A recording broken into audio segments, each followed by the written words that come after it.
Domenica 24 agosto, San Bartolomeo Apostolo. È il 236esimo giorno dall'inizio dell'anno, ne mancano 129 al termine.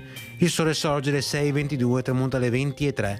La luna si leva alle 7:31, tramonta alle 20:32.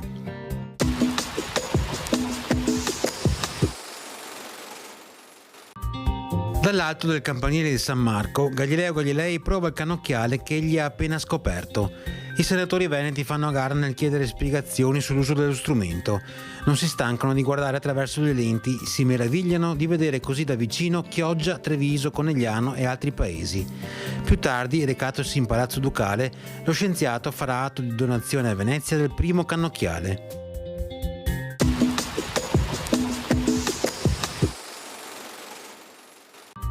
Le previsioni per domani: non si verificheranno precipitazioni, cielo poco nuvoloso, temperature senza variazioni di rilievo di notte e in aumento di giorno.